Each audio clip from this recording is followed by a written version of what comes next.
Brother आवाज आ रही है? ओके ओके, सबको जय मसीह की।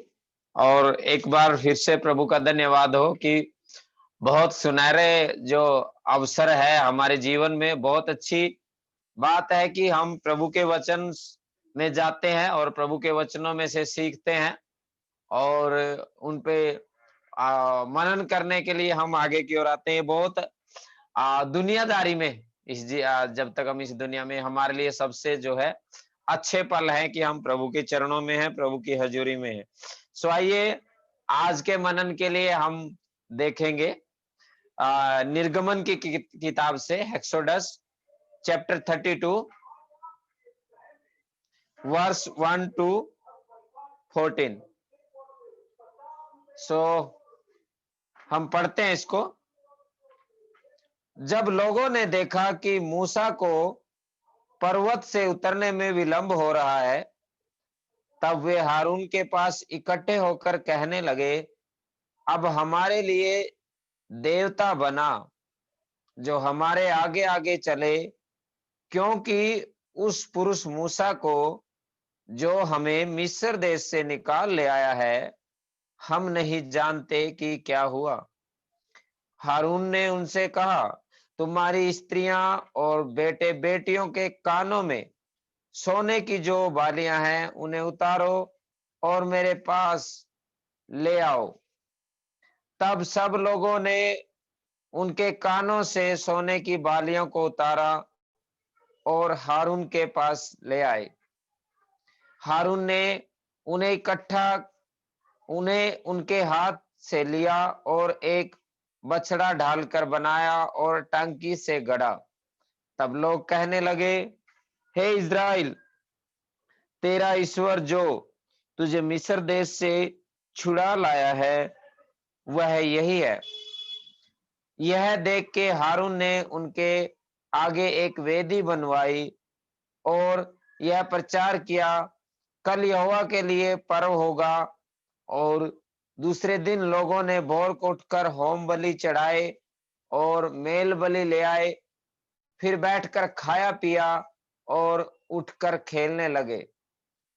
तब यहोवा ने मूसा से कहा, नीचे उतर जा, क्योंकि तेरी प्रजा के लोग जिन्हें तू मिस्र देश से निकाल ले आया है वे बिगड़ गए हैं, और जिस मार्ग पर चलने की आज्ञा मैंने उनको दी थी उन उसको झपट कर छोड़कर उन्होंने एक बछड़ा ढालकर बना लिया।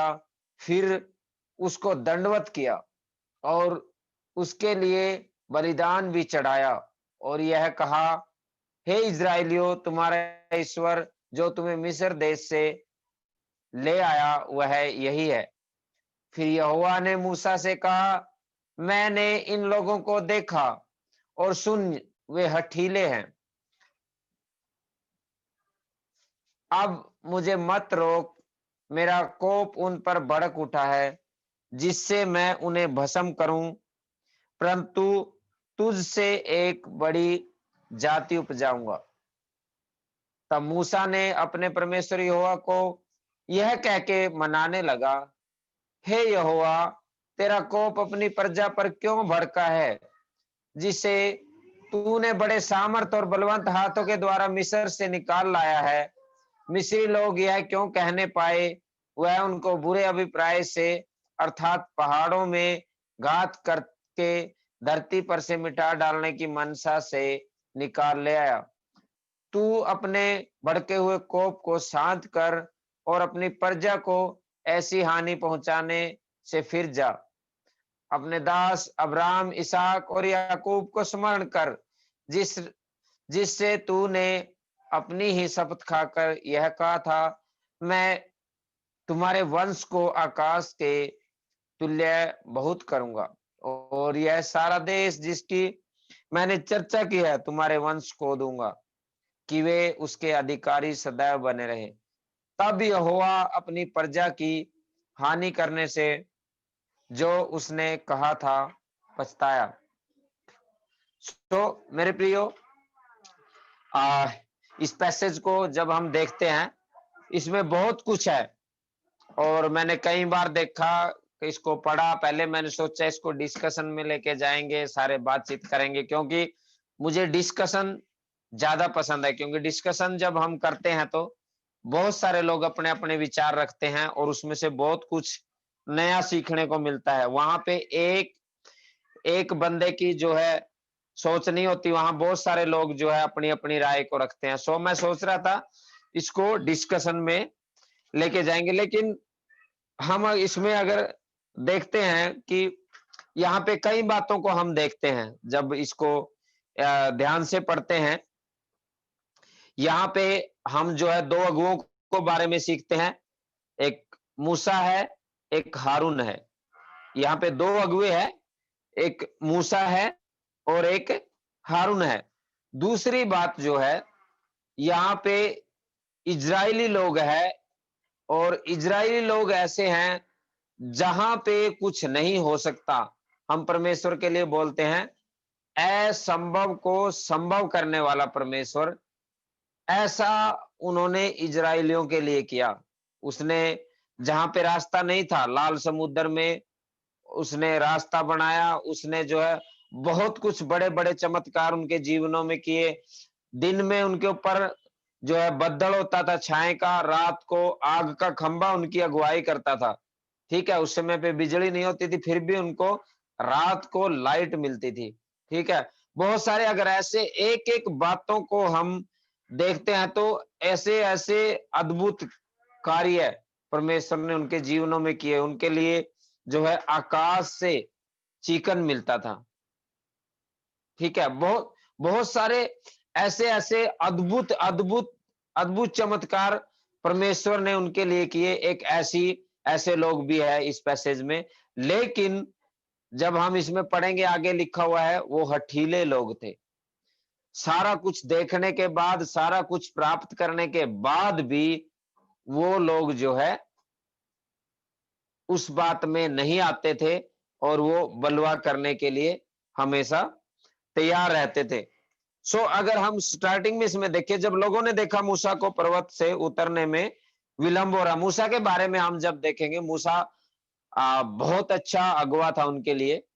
और एक अगुए जो अगुवाईपन के बारे में हम देखते हैं, अगुए की जो काबिलियत होती है, बहुत सारे लोग आज की डेट में अगुआ बन के खड़े हुए हैं। मैं किसी को छोटा-बड़ा या क्रिटिसाइज़ करने के लिए या दिखाने के लिए नहीं। हमारा चर्च एक अलग, सीबीएफ एक अलग चर्च है, लेकिन जब हम ग्राउंड लेवल चर्चों में जाते हैं, विलेजेस चर्चेस में जाते हैं, मैं बहुत सारी जगह में रह के आया, सेवा की मैंने और बहुत से लगो जगह में प्रचार करने के लिए भी गया। जब वहाँ की स्थिति को मैंने देखा तो अगुवापन जो है बहुत बड़ी एक खास उपाधि है और मूसा एक जो है बहुत जो है खास, जो एक सही लेवल का अगुवा था। लेकिन हम अगर अगुवाईपन के बारे में देखें तो हम अगर बाहर जाकर देखते हैं, अच्छा अगुवा बहुत कम लोगों को मिलता है जो अपने भेड़ों की अच्छे से चरवाही कर सके। आज की डेट में अच्छा अगुवा मिलना बहुत मुश्किल है। लेकिन यहाँ पे अगर मैं मूसा के बारे में देखता हूँ, तो मैं अपना पर्सनल ओपिनियन रखता हूँ, तो मूसा एक बहुत अच्छा अगुवा था, जो उनके लिए परमेश्वर ने दिया था। उसने देखो आज की डेट में मैं कई बार मैंने बात करता था, यूसुफ का जीवन मुझे बहुत पसंद है। यूसुफ भी एक बहुत अच्छा एक एक हमारे लिए एक अच्छा गवाही है यूसुफ की। यूसुफ ने जो है उसके सामने बहुत कुछ ऐसी परिस्थितियां आई, हमेशा वो अच्छा काम करता था लेकिन उसके साथ बुरा ही होता था। ठीक है? और अगर हम यूसुफ के बारे में थोड़ा खुल के मैं अगर बोलूं, वो उसको राजमहल में रखा गया, पोतीपर के महल में, और पोतीपर की बीवी ने उसको ऑफर किया कि तू मेरे साथ सो। हम एक दिन डिस्कशन कर रहे थे मिलके बैठ के, क्योंकि राजा और राजा की बीवी लगभग सेम ही होते हैं। राजा नाम से तो राजा होता है लेकिन चलता तो बीवी के कहने पे ही है। पति सबसे ज्यादा इस दुनिया में बीवी की ही मानता है। तो अगर वो पोतीपर की बीवी की बात मान लेता, मतलब हम वैसे बातचीत कर रहे थे, ऐसा तो नहीं है, बाइबल के अनुसार तो नहीं है, लेकिन दुनियावी तरीके से हम सोच रहे थे। अगर वो दुनिया तरीके से सोचता कि मैं अगर इसकी बीवी की बात मान लूंगा तो सारा राज्य में मेरा ही राज्य होगा, नीचे नीचे से मैं ही शासन करूंगा, सब कुछ मेरे हाथ में आएगा, नहीं। लेकिन उसके अंदर परमेश्वर का डर और भय था और वो उसी में चला, और परमेश्वर ने उसको आखिर दिन में जो है प्रधानमंत्री बनाया। सो अगुवापन जो है हमारे लिए जो परमेश्वर ने दिया, ये जरूरी नहीं है कि परमेश्वर सबको किसी खास को ही अगुवापन देता। हम सब जब मसीह गवाही को हम मसीह गवाही में खड़े होते हैं, हमारे सबके जीवन में एक अगुवापन है, और हमारे अगुवापन को बनाए रखना हमारी जिम्मेवारी है। अगुवापन जो है हमको हमारे जीवन में उत्साहित करता है कि हम अपनी गवाही को मेंटेन करके रखें, कोई भी हमारी गवाही को जो है चुराने ना पाए, कोई गड़बड़ ना करने पाए।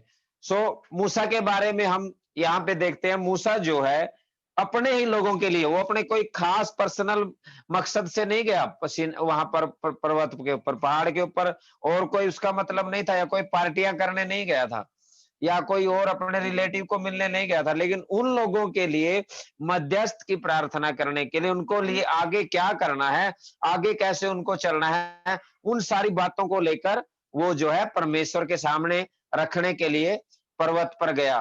और पर्वत पर वो परमेश्वर से बातचीत कर रहा था। तो ये लोगों ने जब देखा कि मूसा को आने में क्या है, विलंब हो रहा है, देर लग रही है। देखिए सबसे बड़ी बात जो है, हम अगर देखेंगे यहाँ से जो हमें सीखने को मिलती है, एक मसीह जीवन में, एक मसीह विश्वासी के जीवन में पेशेंस सबसे जरूरी है। इन लोगों के जीवन में पेशेंस नहीं था। इतना कुछ देखने के बाद, इतने कुछ बड़े बड़े अद्भुत चमत्कार होने के बावजूद भी परमेश्वर इनके जीवन में इतने बड़े बड़े काम किया, इतनी बड़ी बड़ी आशीषें लेके आया, लेकिन फिर भी इनके जीवन में पेशेंस नहीं था। और इन्होंने क्या कहा, उसको आने में विलंब हो रहा है, मतलब वो उसका इंतजार नहीं कर सके। और मुझे लगता है, अगर मैंने कई वीडियोस भी देखी है, मतलब ये कितना तक सच है मुझे नहीं पता, वो आपस में बातचीत करते, अलग जा जाके करते आ रहे, आपस में फुसफुस करते हैं, ये करते हैं, वो करते हैं। जिसका मन धीरज नहीं धर के रहता, वहां पे ऐसे ही होता है। और उसके लिए वो ऐसे ऐसे कहानियां को फिर रूप देते हैं, और ऐसी ऐसी स्टोरियां वहां पे बनती है। तब वहां इन्होंने क्या कहा, मूसा को आने में विलंब हो रहा है। तब वे हारून के पास इकट्ठे होकर कहने लगे। अब दूसरा लीडर यहाँ पे कौन आ रहा है, हारून आ रहा है। हारून के पास जब ये लोग आए, इन्होंने बोला मूसा को तो आने में देर हो रही है, भैया आप ही कुछ करो। और आप जो है यहाँ पे हम पढ़ते हैं आगे, उस जो है हारून ने उनसे कहा, तुम्हारी स्त्रियां और तुम्हारे बेटे बेटियों के कानों में जो सोने की बालियां हैं उन्हें उतारो और मेरे पास ले आओ।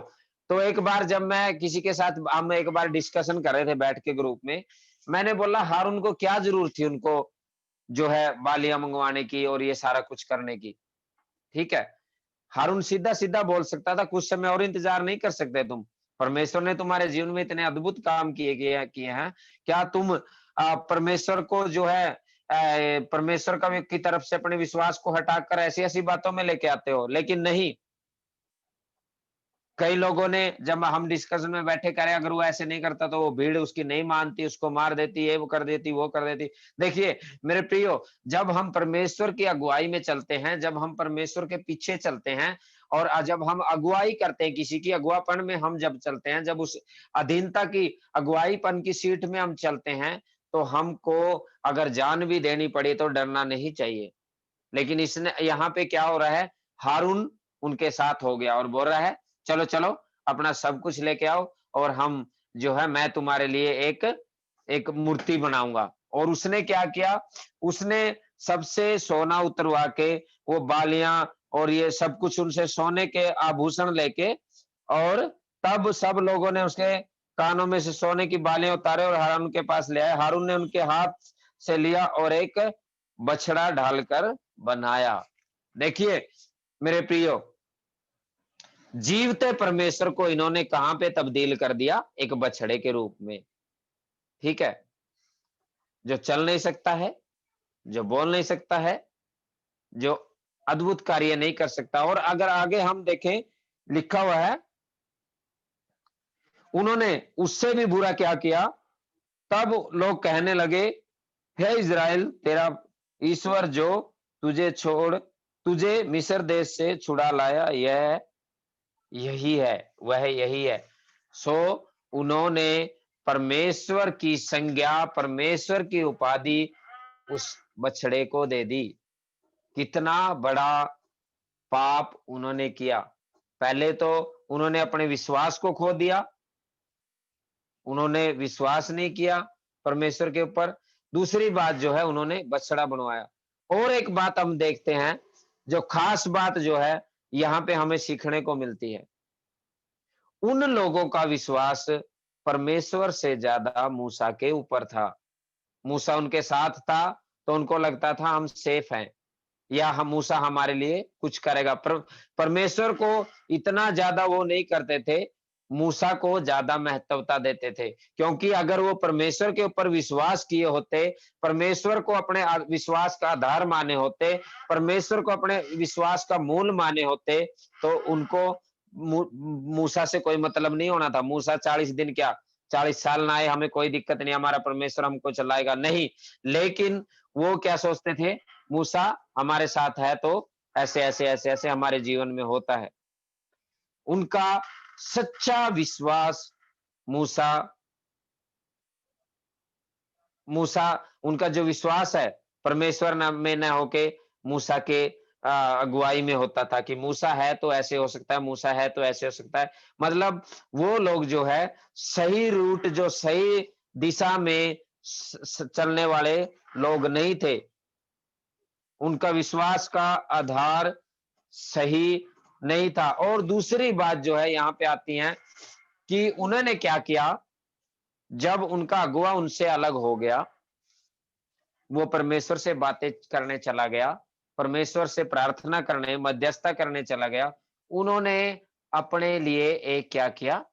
बछड़ा बनाया। मेरे प्रियो, हम आज भी अगर हमारे जीवन में देखें, हमारा जो मसीह जीवन है, जो हमारी मसीह दौड़ है, उसको अगर हम देखते हैं, हमारे जीवन में भी बहुत सारे बछड़े हैं। सोचें ध्यान से अपने जीवन के बारे में। बहुत सारी ऐसी बातें हैं, छोटे-छोटे बछड़े हमारे जीवन में हैं, जो हमको परमेश्वर से अलग करते हैं। कुछ-कुछ बातें ऐसी नहीं, ये बात तो नहीं अलग कर सकता मैं, ये तो नहीं होगा। वो हमारा एक बछड़ा है, जो हमको परमेश्वर की हजूरी से हमको दूर करता है। हमारे जीवन में बहुत सारे छोटे-छोटे बछड़े, हाँ, ये काम तो नहीं छोड़ सकता मैं, ये तो नहीं कर सकता, इसके साथ ये तो ठीक है, इसमें कोई परमेश्वर को कोई दिक्कत नहीं है। ऐसे बहुत सारे सोच विचार हम अपने विचार से रखते हैं।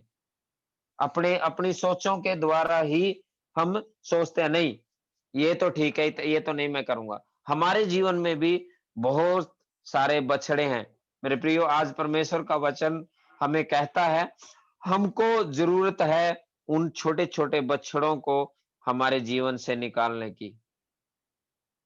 नहीं तो अगर हम आगे पढ़ेंगे, परमेश्वर कहता है, अब मैं इनको नाश करूँगा। हमारा नाश हो जाएगा एक दिन। जो जिस बात के लिए हम इस दौड़ में दौड़ते हैं, जो मुक्त हमको प्राप्त करना है, स्वर्ग राज्य में हमको जाना है, वो आशीषें से हमको ये बछड़ा वंचित करेगा। मेरे प्रियो, इस बात को ध्यान में रखना। हमारे जो भी बछड़े हैं, चाहे हमारा कैसा भी बछड़ा हो, हमारा घमंड का बछड़ा हो, हमारा चुगली करने का बछड़ा हो, हमारा झूठ बोलने का बछड़ा हो, हमारा क्रोध करने का बछड़ा हो, हमारा घमंड का बछड़ा हो, या हमारा बहुत सुंदर-सुंदर चीज़ें रखने का बछड़ा हो, हमारा लालच का बछड़ा हो, हमारा अन्य आज्ञाकारिता का बछड़ा हो। सबसे ज़्यादा जो होता है अन्य आज्ञाकारिता का, इन लोगों ने भी ऐसा ही किया। आज्ञा मानना बहुत ज़रूरी है। हम बहुत बार जो है आज्ञाओं को नहीं मानते। मैं कहता हूँ, हमें बहुत जरूरत है परमेश्वर की बातों के ऊपर चलना। चर्च आना वो भी जरूरी है, दशमांश देना वो भी जरूरी है, फास्टिंग रखना वो भी जरूरी है। ये जरूरी है, लेकिन हमको जो खास बातें हैं, अगर हम ये सब करते हैं, उन बातों को नहीं मानते, तो हमारा अधूरा विश्वास है, हम अधूरे मसीह लोग हैं। लेकिन हमको परिपूर्ण विश्वासी बनकर चलना है, और हमको छोटे-छोटे इन बछड़ों को निकालते हुए आगे की ओर बढ़ना है, ताकि हम हमारे जीवन में जो आशीष परमेश्वर ने हमारे जीवन के लिए रखी हुई है, उस आशीष को हम प्राप्त कर सकें। मेरे प्रियो, मैं कल परसों देख रहा था अयूब के बारे में। जब मैं देख रहा था अयूब 1:21 में लिखा हुआ, मैं मेरी माँ के पेट से मैं नंगा ही आया था। जब हम माँ के पेट से पैदा होते हैं, तो हम नंगे ही होते हैं, और नंगे ही इस दुनिया से जाएंगे एक दिन। ठीक है। सो जिसने दिया उसी ने लिया, उसी का धन्यवाद हो। सो हमें परमेश्वर का हमेशा धन्यवादित रहना चाहिए, चाहे हम किसी भी सिचुएशन में हैं, किसी भी परिस्थिति में हैं। परमेश्वर को हमको भूलना नहीं चाहिए, उसकी आशीषों को हमको भूलना चाहिए। अगर हम ऐसा करते, तो हमारा विश्वास भी झूठा भाई, हमारा सब कुछ व्यर्थ है, मैं तो कहता हूं।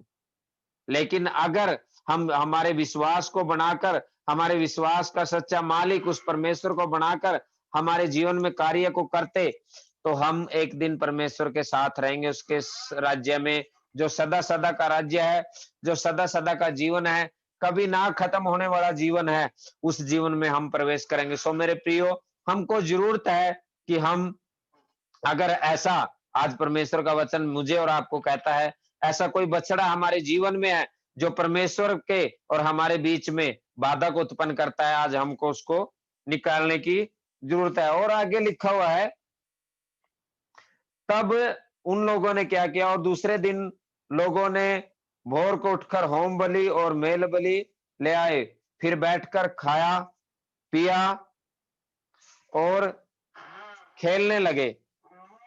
ठीक है। तब यहोवा ने मूसा से कहा, नीचे उतर जा, क्योंकि तेरी प्रजा के लोग जिसे तू मिस्र देश से निकाल ले आया, वे बिगड़ गए हैं।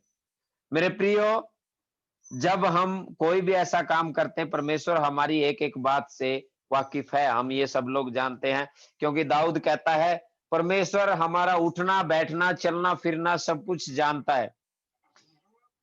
चाहे हम कहीं भी रहें, किसी भी सिचुएशन में रहें, परमेश्वर हमको देखता है। मैं एक छोटी सी कहानी बताना चाहता आपको इस विषय में। एक बार एक एक क्लास थी, और क्लास में टीचर ने बच्चों को परखने के लिए कि बच्चा सही, झूठ ना बोलने वाला अच्छा बच्चा कौन सा है, और टीचर ने क्या किया, सबको जो है एक एक एप्पल एप्पल एप्पल का जो है एक एक सबको एक एक फ्रूट दिया, और सब लोगों को बोला, कल जो है इस फ्रूट को, जो एप्पल फ्रूट मैंने दिया है, इसको तुम लोग खा के आना है। और खा के आना ऐसी जगह में है जहां पे तुमको कोई देखता नहीं है, जहां पे तुमको कोई देखता नहीं है, ऐसी जगह में इसको खा के आना है। सब बच्चे गए मेरे प्रियो, कोई कमरे में गया, दरवाजा बंद किया और खा लिया। कोई रसोई में गया, दरवाजा बंद किया और खा लिया। किसी ने बाथरूम में, किसी ने पेड़ के पीछे छिप के खा लिया, किसी ने रजाई में घुसा वहां पे खा लिया। इधर उधर देखा कोई नहीं है, खा लिया। लेकिन उन बच्चों के बीच में एक अच्छा मसीह परिवार से बच्चा था, जिसको मसीह शिक्षा दी गई थी, मसीहत के बारे में उसको अच्छे से शिक्षा दी गई थी। तो वो बच्चा जब कमरे के अंदर गया, और कमरे में उसने दरवाजा बंद किया, सेब को खाने की कोशिश की, तो उसको लगा मुझे कोई देख रहा है, और वहां से वो चला गया। फिर बाथरूम में गया, वहां भी उसने उसको खाने की कोशिश की, वहां भी उसको ऐसे लगा मुझे कोई देख रहा है। रजाई में गया, किचन में गया, पेड़ के पीछे भी गया, जंगल में भी गया, उसको सब जगह ऐसे महसूस हुआ मुझे कोई देख रहा है, क्योंकि वो परमेश्वर का बच्चा था, परमेश्वर का डर और भय मानने वाला बच्चा था। उसकी शिक्षा उसके माता के पिता के द्वारा ऐसी मिली थी। तो उस बच्चे ने वो फ्रूट नहीं खाया। अगले दिन जब वो क्लास में सारे बच्चे आए, सभी बच्चों ने जो है, टीचर ने सभी बच्चों को पूछा, बेटा अपना अपना फ्रूट दिखाओ तुम। और सभी बच्चों ने जब अपना अपना फ्रूट दिखाया, सब लोग अपना अपना फ्रूट लेके आए, सबने जो है उस फ्रूट को उसको टीचर को दिखाया। लेकिन ये बच्चा, सब सामने आ रहे थे, ये बच्चा भी उसी टोली में था। लेकिन और बच्चों का क्या था, सब बच्चे क्या कर चुके थे, खा चुके थे उस सेब को। और जब उनको फ्रूट दिखाने के लिए कहा गया, तो बच्चों ने खा लिया। और ये बच्चा डर के जब फ्रूट दिखाने के लिए लेके आया, तो इस बच्चे ने टीचर को बोला, टीचर ये मेरा एप्पल है, मैं वहां भी गया, यहाँ भी गया, यहाँ भी गया, मुझे मेरा परमेश्वर मुझे देख रहा था, मैं इसको खा नहीं पाया। और सारे बच्चों को टीचर ने पूछा, तुम्हारा एप्पल कहाँ है? उन्होंने बोला, जी मैं रजाई में गया, यहाँ खा लिया, कमरे में गए घुसा वहां खा लिया, यहाँ घुसा वहां खा लिया। लेकिन इस बच्चे ने बोला, मुझे कोई देख रहा था। सो मेरे प्रियो, इस कहानी में हमको ये सिखाती है कि हम चाहे कहीं भी हो, कई बार हम देखते हैं यहाँ तो हमारे पेरेंट्स नहीं है, यहाँ घूमने जाएंगे, ये करेंगे, यहाँ तो हमें कोई देखता नहीं है, यहाँ ये कर लेते हैं। नहीं, परमेश्वर हमको हर जगह देखता। और परमेश्वर और मूसा जब वहां पे थे, तो परमेश्वर ने कहा, देख तेरी प्रजा के लोग बिगड़ गए हैं, ठीक है। और कहा, और जिस मार्ग पर उनको चलने की मैंने उनको आज्ञा दी थी, उसको झटपट छोड़कर उन्होंने एक बछड़ा डालकर बना लिया। फिर उनको दंडवत भी किया और उसके लिए बलिदान भी चढ़ाए। और यह कहा, इजराइल, हे इजराइलियों, तुम्हारा ईश्वर जो तुम्हें मिस्र देश से छुड़ा ले आया वह यही है। सो मेरे प्रियो, जब हम ऐसे बछड़ों को हमारे जीवन में लेके आते, जैसे इजरायली लोगों ने बनाया, तो परमेश्वर को बहुत दुख लगता है। और परमेश्वर हमें जानता है हम कौन सी सिचुएशन में। सो फिर वो अगुवे के द्वारा बातचीत करता है, ठीक है। और अगुवे से जब बातचीत किया, तो अगुवे अगुवे का अगुवापन देखो कैसा है। अभी भी जब ये बातचीत किया, तो आगे लिखा हुआ है, फिर यहोवा ने मूसा से कहा, मैं इन हठीले लोगों को देखा है, और सुन वे हठीले हैं।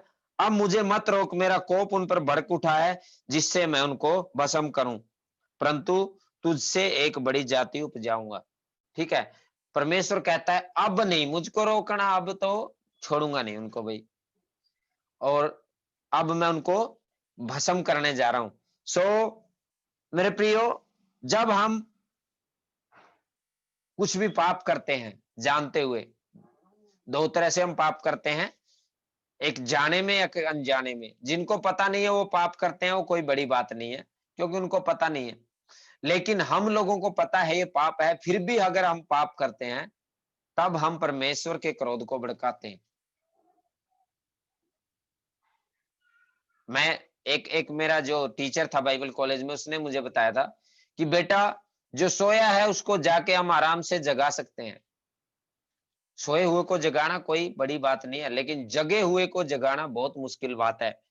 माने कि अगर हम विश्वास करते हैं, उसके बावजूद भी हम पाप करते हैं, तो हम जगे हुए हैं। और हम जगने के बाद भी सोने का ढोंग करते हैं, सोने का नाटक करते हैं, ठीक है, अगर हम पाप करते हैं। सो हमको जरूरत है कि हम सावधानी के साथ परमेश्वर के साथ चलें, बड़े और जो है डर और भय के साथ अपने जो विश्वास की जो परमेश्वर ने हमें एक दौड़ में रखा है, उस दौड़ में आगे की ओर चलें और परमेश्वर के क्रोध से बचें। यहाँ पे लिखा हुआ है कि परमेश्वर उनको भस्म करना चाहता था, लेकिन अच्छे, जो मैंने शुरू में ही बताया, अच्छे अगुवे की काबिलियत, जो अच्छे अगुवे की खासियत है, वो यहाँ पे हम देखते हैं। तब मूसा अपने परमेश्वर यहोवा को यह कहकर मनाने लगा। देखिए मेरे प्रियो, अगर एक अच्छा अगुवा है तो परमेश्वर को भी मना सकता है प्रार्थना के द्वारा, मध्यस्थता के द्वारा। यहाँ पे लिखा है, तब मूसा अपने परमेश्वर यहोवा को यह कहकर मनाने लगा, हे यहोवा, मेरा कोप अपनी प्रजा पर तेरा कोप अपनी प्रजा पर क्यों भड़का, जिसे तू सामर्थ और बलवंत हाथ के द्वारा मिस्र देश से निकाल ले आया। परमेश्वर को बात करने का तरीका देखो, परमेश्वर जो सब कुछ जानता है, सब कुछ, उससे कुछ भी ढका नहीं, उससे कुछ छिपा नहीं। मूसा अभी क्या कर रहा है? मूसा परमेश्वर को सारी बातें याद दिला दिलाकर उसके क्रोध को शांत करने की कोशिश कर रहा है। कह रहा है, परमेश्वर कितने बड़े बड़े तूने काम किए, कितने अद्भुत काम किए, और तूने अद्भुत काम करते हुए इन लोगों को निकाल के लेके आया, बड़े बड़े बलवंत कामों को करते हुए, और वहां से मिस्र देश से निकाल लिया। तो मिस्री लोग यह क्यों कहकर कहने पाए, वह उनको बुरे अभिप्राय से, अर्थात पहाड़ों में घात करके धरती पे से मिटा डालने की मनसा से निकाल ले आया। ये एक अच्छे अगुवाईपन है जो मूसा ने किया। मेरे प्रियो, अच्छा अगुआ, मैंने शुरू में बोला, बहुत मुश्किल मिलता है। कल भी हम किसी से बातचीत कर रहे थे, हम मतलब मेरा भी मानना है, और जिस भाई के साथ मैं कल बातचीत कर रहा था, हम बातचीत कर रहे थे, एक विश्वासी, चाहे वो पास्टर है, चाहे वो बिशप है, चाहे वो छोटा विश्वासी है, चाहे वो यूथ है, सबका एक मेंटर होना बहुत जरूरी है। अगर मेंटर हमारे जीवन में होता है तो मुश्किलें जो आती है हमारे जीवन में, हम उनको पार कर सकते हैं मेंटर के द्वारा।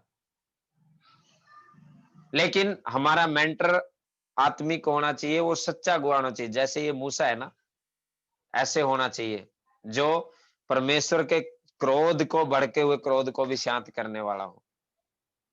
ऐसे नहीं टेम्परेरी। हमारे पास एक आत्मिक अगुवा, एक आत्मिक मेंटर होना चाहिए, जो हमारी आत्मिक बातों में, जो हमारे दुनियादारी के खास डिसीजन है, उनमें हमको अगुवाई कर सके। बुरा मत मानना मेरे प्रियो, मैं आप लोगों को हाथ जोड़ के माफी मांगता हूं, लेकिन जो सच बात मैं बोलता हूं, अगर आपके पास मेंटर नहीं है तो आप बिना लुगाम के घोड़े हैं। घोड़े को आपने देखा है, उसके मुंह में एक लुगाम डालते हैं, अगर वो लुगाम घोड़े के जीवन से निकाल दें तो घोड़ा कहीं भी जाएगा, अपनी मन मर्जी करेगा। हम लोग भी ऐसे हैं। बहुत सारे विश्वासी, बहुत सारे पास्टर आज फेल क्यों हैं? बहुत सारी कलीसियाएं आज नाश क्यों होती जा रही है? इसी वजह से। यही एक जो खास जो खास रीजन यही है, क्योंकि उनका मेंटर नहीं है। वो जो करते हैं उनको लगता है मैं ठीक कर रहा हूँ, वो जो सोचते हैं वो सोचते हैं मैं ठीक कर रहा हूँ, सोच रहा हूँ। वो सिर्फ अपने ही लेवल पे सारे डिसीजन लेते हैं ना, क्योंकि उनका मेंटर नहीं है, उनको अगुवाई देने वाला कोई नहीं है। मैं आपको उत्साहित करूंगा, आज अगर आपके पास नहीं है तो जरूर अपना मेंटर ढूंढे, जो आपको आत्मिक बातों में अगुवाई कर सके। आपके खास डिसीजन जो होते हैं दुनिया में रहते हुए, उन डिसीजनों को उसकी अगुवाई में आप ले सके, ताकि आपको ठोकर ना लगे, आप गलत रास्ते में ना जाएं, और आपको पछताना ना पड़े। अपना मेंटर जरूर रखें, जिसको आप दिल की सारी बातें बता सके, और जो आपको अगुवाईपन कर सके। सो मूसा एक अच्छा अगुआ था। ऐसा मेंटर हमको चाहिए जो परमेश्वर के भड़के हुए क्रोध को भी हमारे लिए शांत कर दे। और ये होता है, परमेश्वर के जो अच्छे अगुए हैं, जो सच्चे दास हैं, जो परमेश्वर के हाथों के नीचे रहते हैं, परमेश्वर के मन के जो करीब रहते हैं, परमेश्वर के करीबी में रहते हैं, वो लोग कुछ भी करते हैं। वो परमेश्वर के खास लोग होते हैं। सो मूसा ने क्या किया कि ये लोग कल को क्या कहेंगे, तो उसने कहा, तू अपने भड़के हुए कोप को शांत कर और अपनी प्रजा को ऐसी हानि पहुंचाने से फिर जा।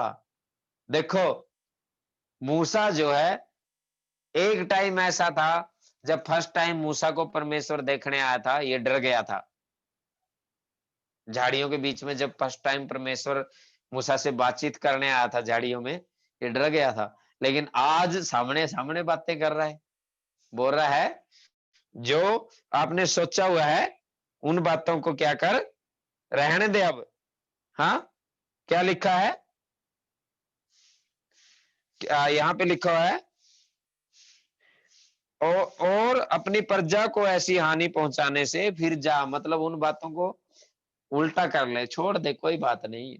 प्रभु तू तो दयालु है, छोड़ दे, कोई बात नहीं है, फिर जा, माफ कर दे। और आगे लिखा है, अपने दास अब्राहम, इसहाक और याकूब को स्मरण कर, जिससे तूने अपनी ही शपथ खाकर यह कहा था, मैं तुम्हारे वंश को आकाश के तारों के तुल्य करूंगा, और यह सारा देश जिसकी मैंने चर्चा की है तुम्हारे वंश को दूंगा, कि वे उसके अधिकारी सदैव बने।